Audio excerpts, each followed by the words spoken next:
We now turn to the second case on this morning's docket. That is case number 109313, State of Kansas v. Wilkins.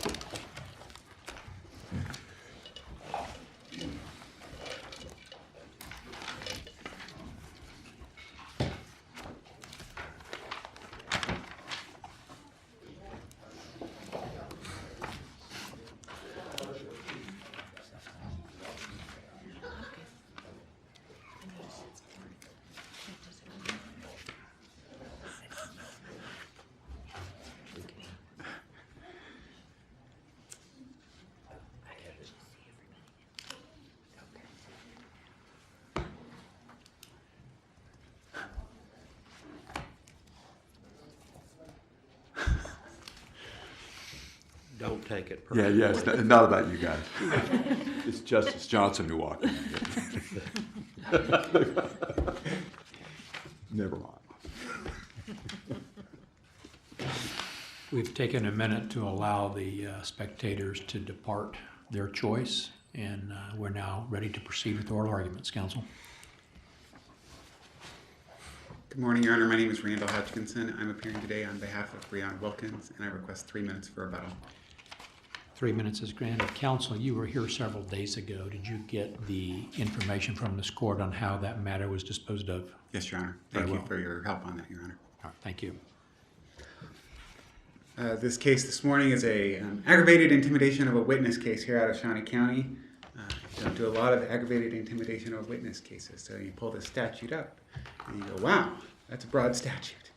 And we think too broadly interpreted in this case.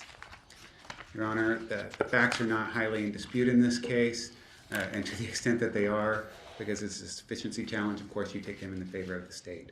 So I think in the favor of the state, the evidence is that my client, either on her own or on behest of her boyfriend, attempted to pass a message on to FW, who is being investigated as a co-defendant in a murder case here in Topeka, and tried to pass along a message to tell FW, don't take a plea deal, don't cooperate with the state, because if none of the co-defendants in this case sort of cooperate with the state, they won't have evidence against any of us.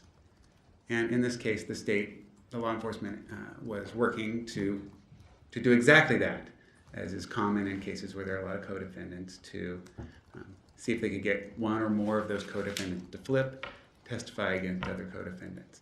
A common tool and one that we're not taking issue with here today. What we are taking issue with here today is whether my client, Ms. Wilkins, attempting to pass that message on to FW constitutes a crime.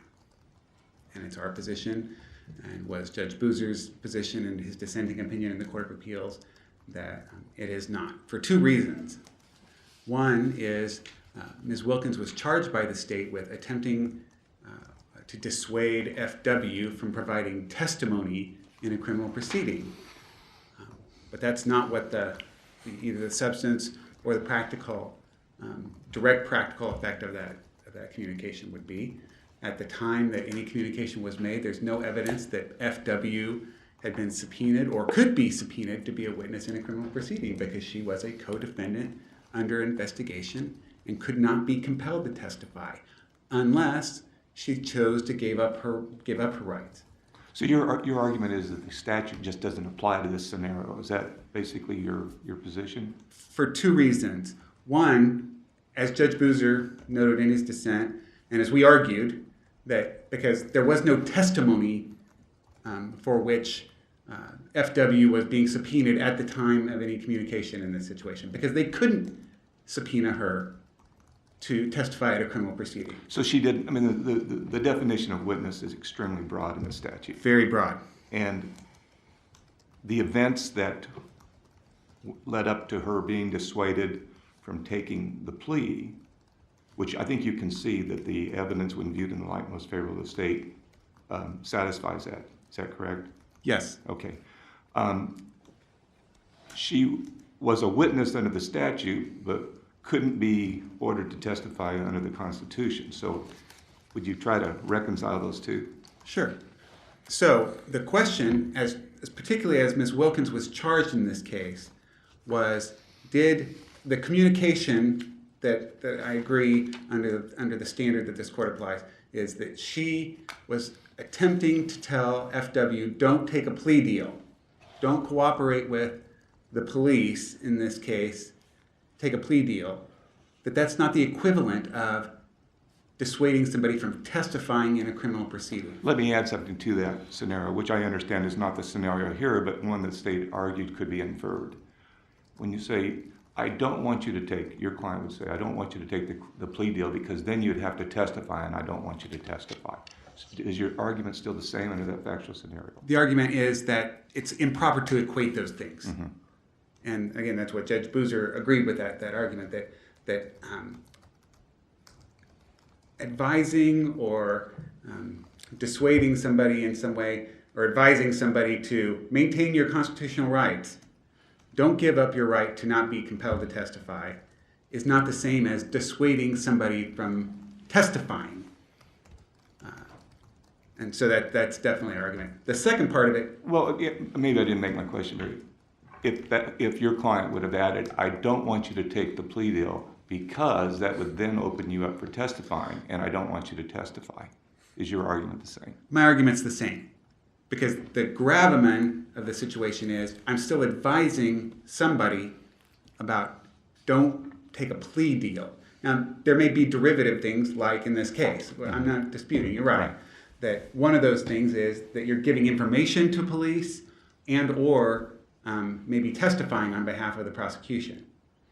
I mean, there's a separate part of the statute dealing with just having somebody not talk to the police. I think under the statute, if I threaten somebody, just don't even talk to the police about something, that can be a crime. Mm-hmm. That's not what Ms. Wilkins was charged with, though. She was charged with dissuading somebody from giving testimony. And at the time, because she still, FW had the right to be free from being compelled to testify, there's no legal way that she could have been compelled to testify in a criminal proceeding. It's layering is what bothers you in this particular matter. That those are different things, mm-hmm. and that the prosecution and the majority opinion in the Court of Appeals equated them, but they're different things. Mm-hmm. Is it a matter of looking at intent? And could the jury have said they didn't think your client cared a whit about anybody protecting their constitutional rights? The bottom line here was that they were doing whatever they could to dissuade him from testifying, ultimately. Intent certainly does matter. I mean, this is a specific intent case. And is that the second part of your argument? That's the second part of my argument. Yeah. On the sufficiency is that even if the Court of Appeals correctly equates, don't enter into a plea deal with dissuading somebody from providing testimony, it has to be with the improper intent. And if the intent is, don't do that because there's some advantage to you not doing that. That's not with the intent to thwart the orderly administration of justice. That enforcing your rights for your benefit or maybe for somebody else's benefits is still not with the intent to thwart the orderly administration of justice. So I think in an indirect way you're saying that as to your first argument, intent doesn't have any role in that consideration. That's right. She can have the intent to, obstruct justice or whatever it could be, but what we're talking about is still the enforcement of, bottom line is that we're talking about somebody being able to ask for their constitutional rights to have the state proceed to trial. Is there a way to, if you want me just piggybacking a little bit, is the essence of the first part of your argument that the evidence is insufficient as a matter of law because unless there's an existing legal compulsion to testify, just encouraging someone to do some act that will mean they don't testify is insufficient under the statute as a matter of law? You have to have that existing compulsion to testify rather than the opposite end of the spectrum here, which is no legal compulsion. In fact, a constitutional right not to testify. Does that sum up the first part of your argument? The second part of what you said, Okay. Justice Beyer, is the Fix- more fix it. more specific part of it, Okay. particularly in this case. That I don't know. I don't want to over argue Okay. and say just telling somebody to. Because as I thought about this case over and over, that the idea that there may be other applications where we're not dealing with constitutional rights, and I don't know, Okay. but we are in this case. But they aren't equated. They aren't equated. She could enter into a plea and that says she'll testify and then refuse to testify. We've had that a number of cases. And yeah, she's in contempt or they withdraw, but and she could not enter into a plea and waive her right against self-incrimination and testify. So the plea doesn't mandate the testimony. It's only persuasive. And I don't see that we have any protected right on the part of the state to coerce testimony through plea bargains, do we? I think protected right. That's right. We know that the prosecution can put leverage on people in lots of different situations in order to get, hopefully, cooperation. But they're not entitled to that. Did I misunderstand the Court of Appeals majority? I thought it was saying that the state had one complete opportunity to convict, and that was somehow some kind of right that needed to be protected here against someone discouraging plea bargains. Yeah. I think that's... Is that a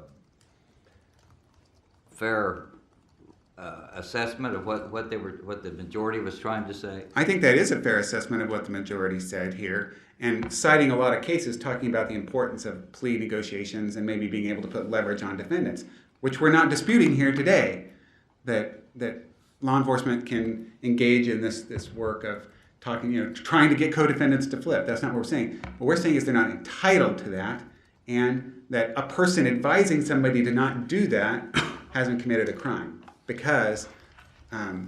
What if the advice is a threat? Well, then there may be... And isn't that kind of what's underlying this?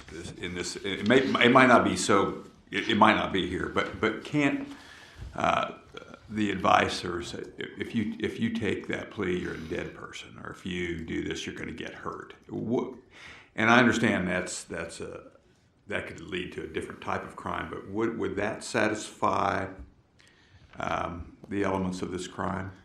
I think that Ultimately, and if you tied it in, the plea deal offer is about cooperation in testimony. I think that there could be other aspects of the statute that would trigger if you were threatening somebody, because they charge this under the doing something with intent to interfere or thwart the orderly administration of justice. Right. There are other intents, specific intent to injure or vex or annoy or do something like that. Right. So I think that there may be other provisions that would cover what you're talking about. It would, yeah. But the question before this court is telling somebody you should enforce some legal right, make some choice that you have. Does that evidence intent to thwart the orderly administration of justice? Justice Johnson, I think as I reviewed this, and it ties into the second issue, which I won't really have time to talk about, but the majority opinion in the Court of Appeals did tie these together a little bit, sort of suggesting that the difference between these things is that, this is at page 9 of the majority opinion, if the advice given in good faith is in what is perceived to be in the best interest of the witness, it's not intimidation of a witness. If it's to hinder the state's one complete opportunity to investigation or prosecute a claim, it is intimidation of a witness. It presents this binary decision it's not either or. It can be both and. And that's why the majority has conflated that idea in this case, and that's the problem. And by the way, even if you adopt the majority's definition of what's intimidation and what's not, this jury wasn't told what that was.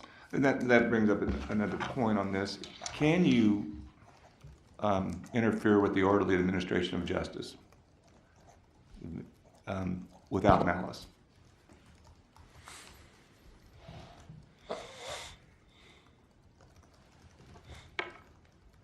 that's a difficult question to answer because I don't know. I mean, my second issue is I don't know what interference with the orderly administration I of was going to justice ask you to is. define that too, but. Yeah, and so it makes it difficult for me to answer that question. I mean, as I'm sitting here, I don't think about malice being a part of statutory. I mean, it doesn't say with malice. It doesn't say that Well, clearly it used in the to. statute. It used to. In 2011, I think that malice, knowingly and malice, or maliciously, were dropped from the statute. And I'll certainly ask the state about this, but is your position that the intent has to be with malice? I think the intent has to show. No, that's not my position. Okay. My position is it has to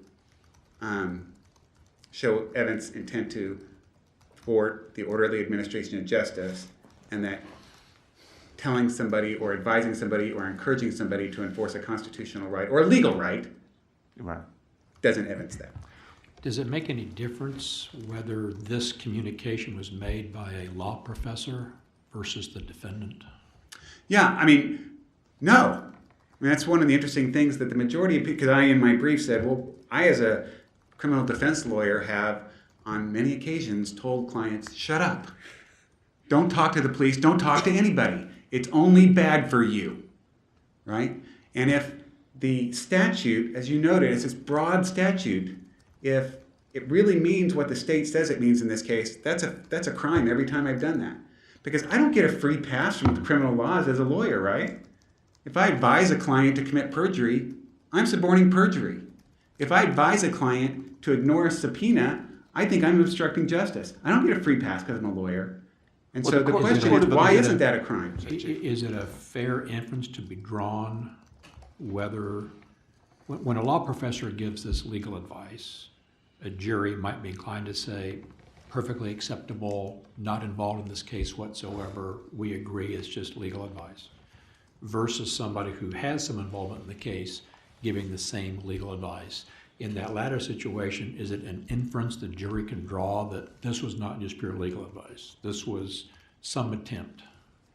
That there was a self-serving component to this advice. Right. A And- collateral benefit. Yeah. I think you can infer that, but I don't think that's relevant to the question. On either case, the majority opinion in the Court of Appeals sort of has this idea that Excuse me, if you don't mind, also isn't the answer to that question what the legal requirement is as opposed to what we leave in the hands of a jury? I mean, you're making an as a matter of law argument, aren't you? You're saying insufficient as a matter of law. in the first issue, that's right. Yeah, I mean, I just want to make sure we don't lose track of that distinction. I think part of what my colleague, the chief, was asking was, is it okay to leave that in the hands of a jury? And I would assume your answer to that question is no. Not on the evidence presented in this case. Okay. Um, I'm sorry if I distracted you from your other Yeah, answer. the point, or my point that I'm trying to make is that it doesn't make any difference. That it's not a binary decision, that it's not either good faith or self-serving. It might be both.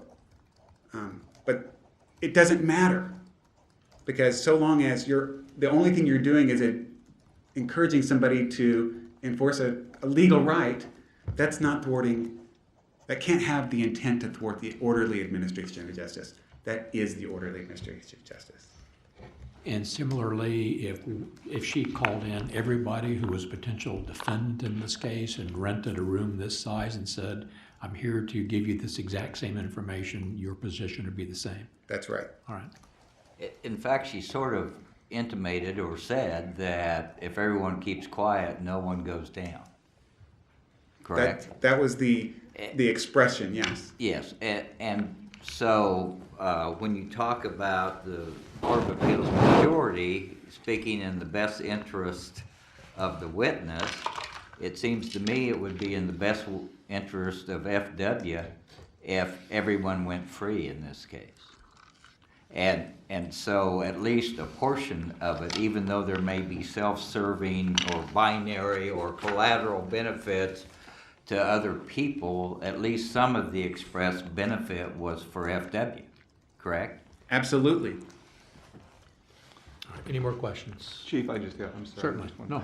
If indeed the statute's applicable here, and the idea then could be, in the statutes, it would be helpful to give the jury some additional information in order for them to make these decisions we're talking about. What's your suggestion? Yeah, hypothetically, let's say you adopt the Court of Appeals majority opinion, which is that if advice given to a witness is to hinder the state's complete opportunity to investigate a prosecute claim, it's intimidation of a witness. If the advice is given in good faith based on what is perceived to be in the best interest of the witness, it's not intimidation of a witness. Let's just say you adopt that. First of all, I think you need to make it clear that even if it's only partially for the benefit of the witness, it's not intimidation of a witness. That's why, because it's not this binary decision. It's not one or the other. And so long as you have a reasonable doubt, this is what I would give it. I don't like this definition, but if that's what you decided, I would say you need to tell the jury, if you have a reasonable doubt that the advice given has in any part an intent for the best interest of the witness, it's not intimidation. And they weren't given that. They were not given that at all. All right. Any further questions? Thank Thank you, you, Your counsel. Honor.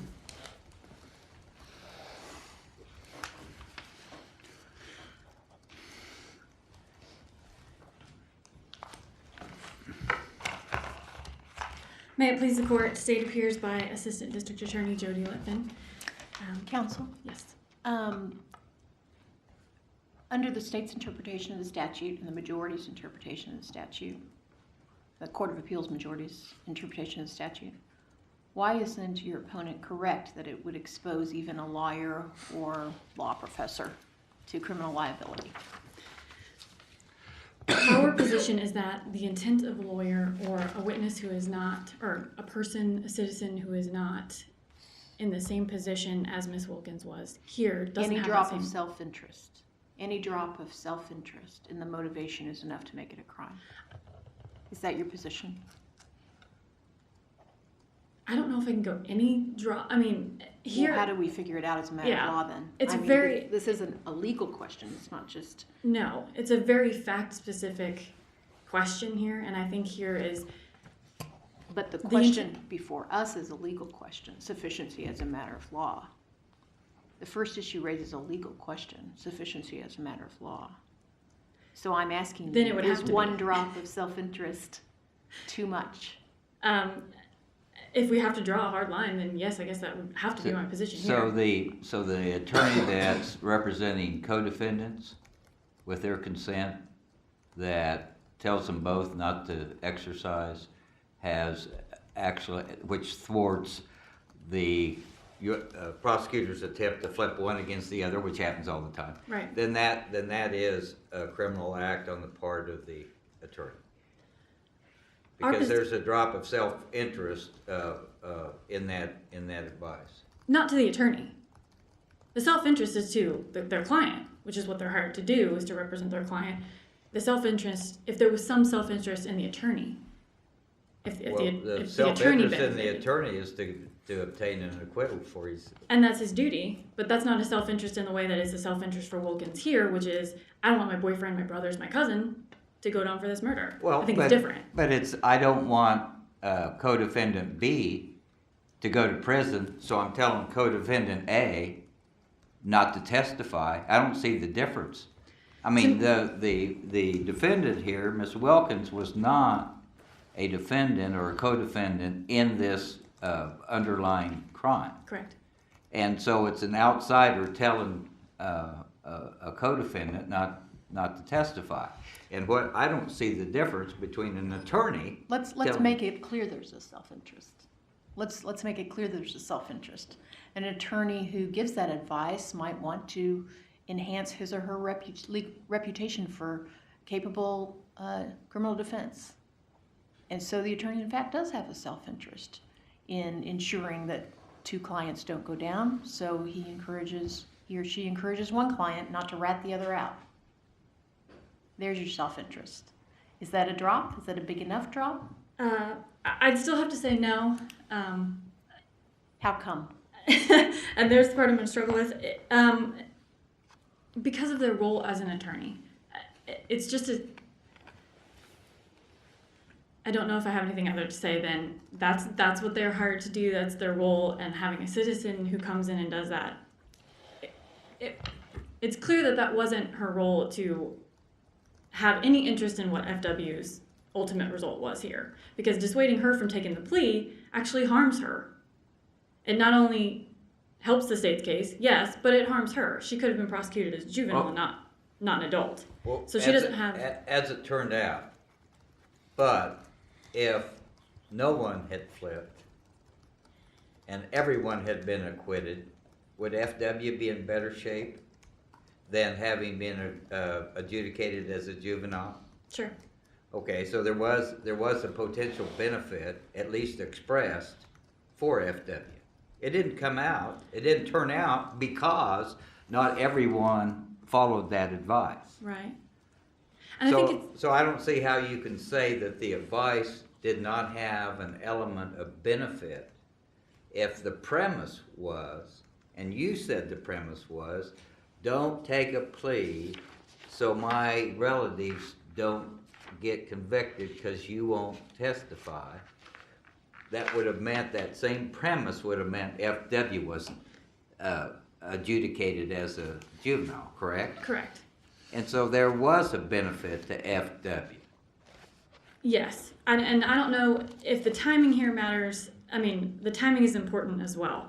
Maybe if Wilkins had got to her before, well, this is kind of difficult because Covington really got the ball rolling. He was the first person to even talk to the detectives. So maybe if Wilkins had told her that beforehand, before anyone had even come into contact with law enforcement, I mean, I don't know how realistic that is, but maybe in the very beginning of the case, they had already known Covington was talking to them, and people were that's in practical how it ended up. But I understood the Court of Appeals majority said if there's a good faith, best interest of the witness, involved, and if the premise is defendant told FW don't do that, so FW and all her relatives would not be convicted, then I don't understand how you can say that there wasn't a good faith desire to benefit FW, albeit also the others. And so how do you draw that line? Does it have, I think this goes back to the question from the other side rather than the drop of taint. What about how much benefit for the receiver of the advice has to be there to take it out of the criminal context? You get what I'm asking? I think I understand what you're saying. How much Your Honor. benefit did FW have to get out of this in order for Ms. Wilkins not to have violated this particular statute? There has to be at least, I think, some evidence that Wilkins wanted to protect her interest, which isn't here. Something like, Didn't she say something, if no one testifies, none of you are going to be convicted? I think Wakes said that. I don't know that Okay. Wilkins said that. So I think he was just saying, we got to go at this all for one. None of us can say anything, and we'll all be okay. So get to all these people and tell them. Let me to go be quiet. another tack.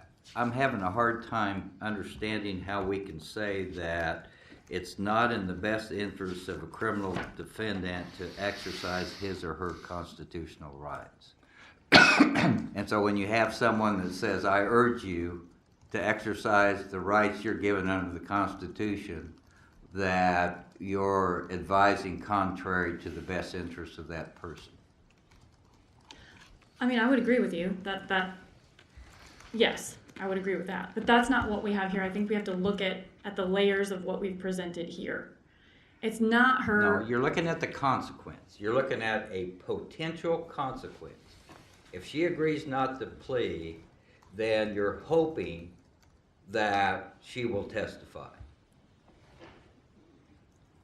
If she agrees not to plea, then then Wilkins is hoping that she won't testify. If she agrees to a plea bargain, you're hoping that she will testify. Yes. And you're hoping that will be a collateral consequence of her plea. Yes. Okay. But what if she doesn't testify? I Then mean, I I don't- think you've been here and we've had these cases where someone's taken a plea and then didn't follow through with it. So, I mean, that's not an automatic. That's a consequence of the plea bargain. Right.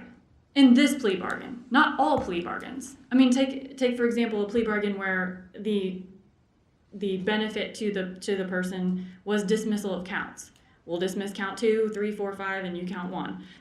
That's not linking it to testifying at all. So I don't think it's as broad as we're making it as you can't tell someone not to take a plea deal. That's not true. I think she could have said don't take the plea deal if it wasn't linked to testifying. But here, in this specific case, it is so intertwined with testifying for the state that's what makes it different here. But then aren't we just saying that sort of every discussion that we've used in this hypothetical is a jury question, and we got a whole bunch of people being charged and a whole bunch of trials, hoping the jury can sort out all these nuances between this and that, and It's a lot of that factual doesn't seem, well, that does, I mean, we're trying to create a legal test here. And we can't rely on the state to just be nice guys and how you prosecute things. And we can't rely just on juries to necessarily sort all this out. We have to have some threshold other than just letting lawyers get charged with obstructing justice because they gave legal advice, and we'll let the jury decide if it was good legal advice and not for the self-interest. So how do we do that?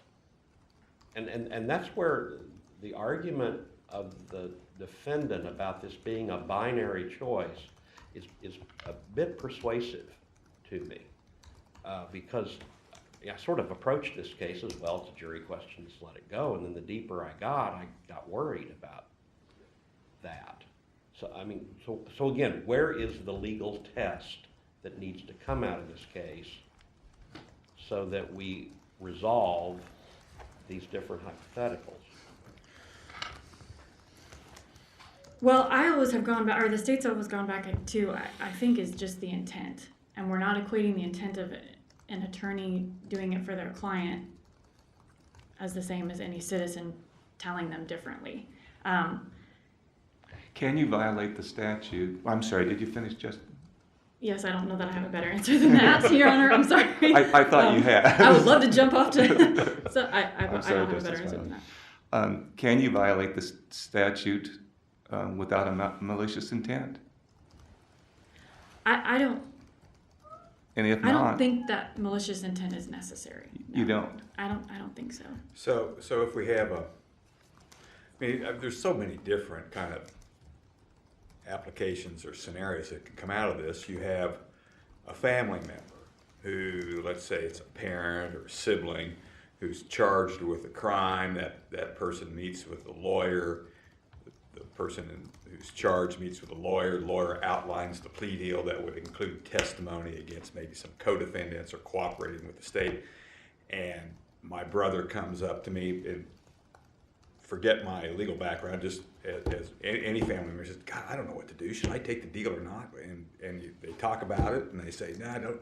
If I were you, I wouldn't take the deal. That's a crime, and under this scenario, it would be. And that's where I think we differ. Is your intent isn't the same as the intent that was. No, the benefit portrayed is here. your family. There's all kinds of things that. You won't be embarrassed by the criminal conviction. Yeah, the self-interest still comes into play. You can always find a Just- self-interest. Yeah, That's the or problem. just protection of a loved one. I mean, it's And you may have that. yeah, and have the self-interest. So where is this line drawn? I just think it's when you're talking about someone taking just seeking advice of whether to take a deal or not, or just Can I ask another question? Yes. Yeah, go ahead. If you, unless you have something you Well, want to say in response to My that. only response to that would be, unless we could show that your intent was to interfere with the state's prosecution, like I think that we clearly showed here. Your Well, intent what is if not they to said- interfere with the state's prosecution. you, It's to you don't owe the state anything in this case. Don't do it. Just that's the advice that a family member. I don't know gives. that would rise to the level of Yeah, thwarting no. or interfering in the manner that we had And here. I think that happens every day, that you have different friends, family members advising people, loved ones about what to do. Because they believe they're innocent or for whatever reason, not. What's in their best interest or what's in my best interest. Sure. I think it happens every day.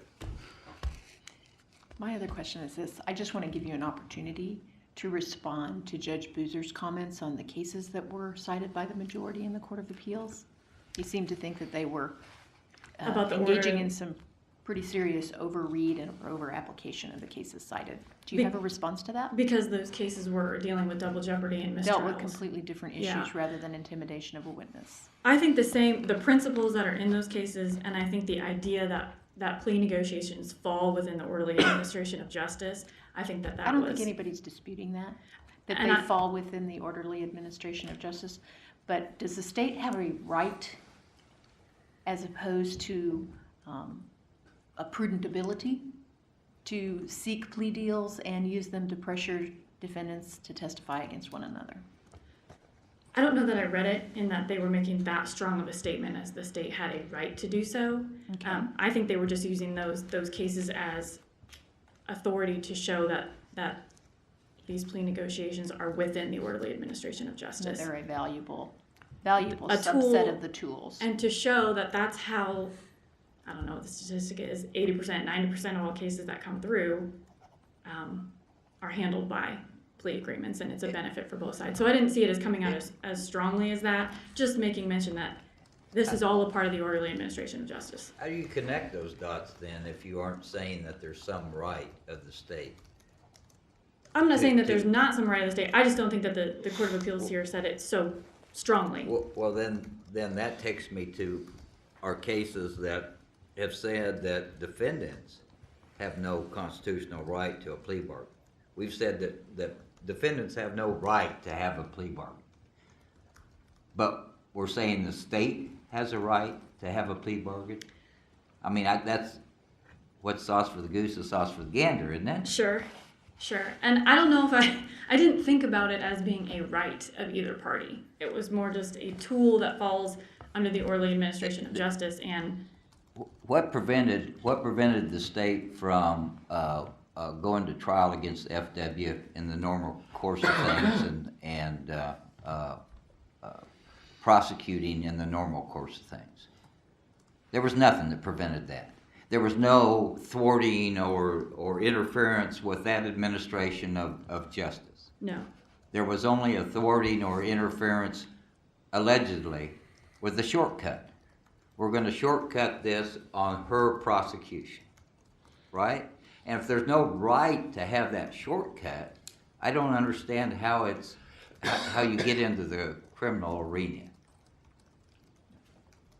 That's my problem here. Right. I understand what you're saying, Your Honor. I mean, I guess if I'm waffling back and forth between maybe there is a right, maybe there's not. I guess I would have to say there is a right, and that the orderly administration of justice includes this benefit or this option for the state. And you could certainly read that into the majority when they talked about one complete opportunity as if it's a right to have that one complete Yeah. opportunity. Yes. And then rather than a aspiration, they treat it as if it's a right. right. And I guess I would agree with that. And in the sense of double jeopardy cases where they're talking about it's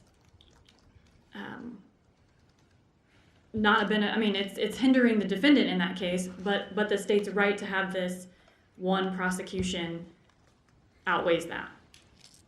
So they are kind of saying you don't get the right to the plea agreement as a defendant, but the state's opportunity to do that outweighs it in at least those double jeopardy that context. So I guess that would carry over.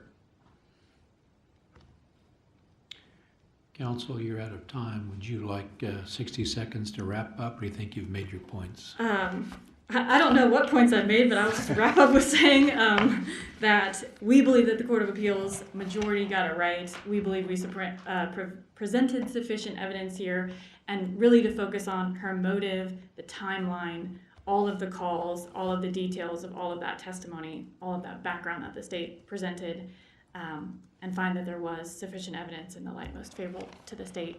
And as far as the other issues, I'll just submit them on a brief. Very well. Thank you, Thank Counsel. you, Your Honors. You reserve 3 minutes for rebuttal. Thank you, Your Honor. The proposed distinction between intimidation of a witness and non-intimidation of a witness is if the purpose of the advice given to a witness is to hinder the state's one complete opportunity to investigation or prosecute a claim, it's intimidation. If it's given in good faith based on what is perceived to be the best interest of the witness, it's not intimidation. Your Honor, from a defense perspective, they're the same thing. And I'm just being candid with you. What's my job as a defense attorney when I have a client? To hinder the state's prosecution.